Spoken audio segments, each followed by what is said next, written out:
Hi everyone, welcome to Expose, where I talk to people that you like or might not like. I don't know your life. We are here with Becky with the good hair. Just Good. kidding, it's Phil. I have great hair though. Okay. I'm Phil Mannella, originally from Chicago, Illinois / Columbus, Ohio. Did my undergraduate work at DePaul University in Chicago, and then went to graduate school at Michigan State. And now I work with the Living Learning Communities in the Department of Residence Life at St. Edward's University. So I met you on our SBE trip to Chicago because you're my advisor. Correct. And I know you're from up there, so how did it feel being back to Chicago, the homeland kind of thing? Yeah, being back in Chicago is amazing for me. I hadn't been in over a year, which was rough. SBU was the perfect opportunity to do it and not pay for it, so that was wonderful. So you use this for yourself? Yeah, pretty much. Once we started, I started getting to know everybody, and we started getting into our service and all that stuff. I had so much more energy by the end of the week than with what I started. And so what started as a pretty selfish reason, which was knowing I was going to do service, turned into a really I'm so glad I did this. Getting to live there is also very different than the Chicago we got to experience. It's more expensive or? Well, depends. Come cheap. Depends.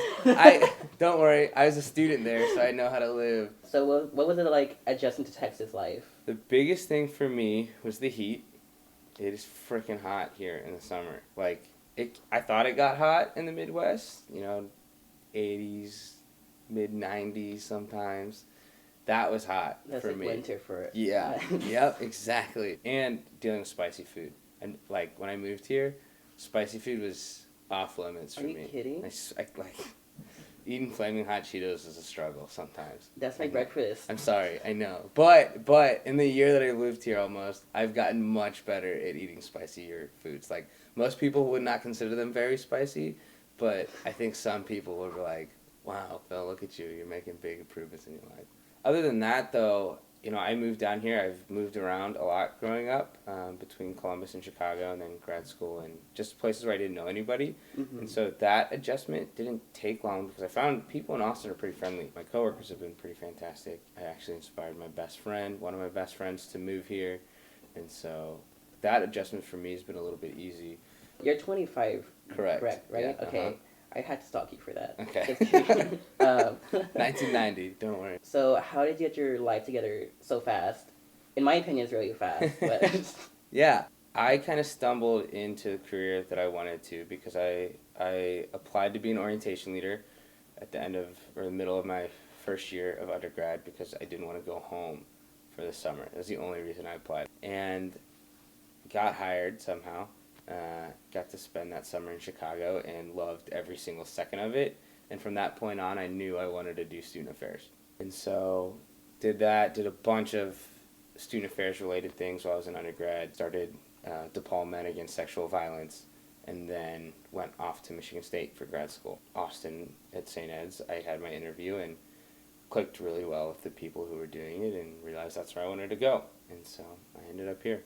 I kind of doubt this, but when you're hired and people first saw you, were people are you sure he's a real my boss or? Well, and that's, I think some people either think I'm older than I am, and other people have no idea how old I am. But if I'm just out in normal clothes, like shorts and a t-shirt or jeans and a t-shirt, what I typically wear, they don't know if I'm a student. When I don't want students to know that I'm an RD, I'll will put on a bro tank and throw on a hat. And most of the time, nobody talks to me then. I think part of it's that I'm short. That people are, yeah. People think I'm 12. Exactly. Just because you're short, you're I'm not growing anymore, so I'm still getting older. On a completely different subject, okay. I know that you're a Disney fangirl. True. A huge one. True. Why Disney? Yeah, so that started with my mom. My mom is an incredibly awesome person. She's 4'11", so that's where I get my height from. She loves Disney, is obsessed with Disney, has been, I don't even know for how long, and has been to Disney World way more times than I have. And she always finds a way to go. I was so excited to watch Big Hero 6 when we were with the pre-Kers and after school. I know, you're more excited about the movie than them. Exactly, it's one of my favorite movies, and so it's just a big part of me, and it reminds me of my family would you consider yourself the real life Peter Pan in this way? Yeah, I could. Yeah, pretty much. I'm gonna expose you a bit.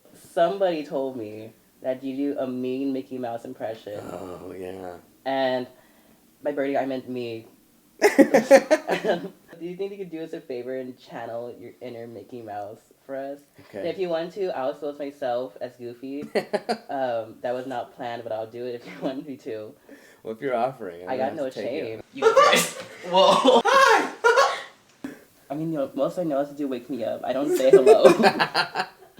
I just yell at people. So it's like, wake me up. And then that's it. That's the show. Wake me up, I can't wake up. Thanks, Phil, for your time. You're welcome. Thanks for being part of my new show. And thank you guys for watching, and we'll see you guys next time.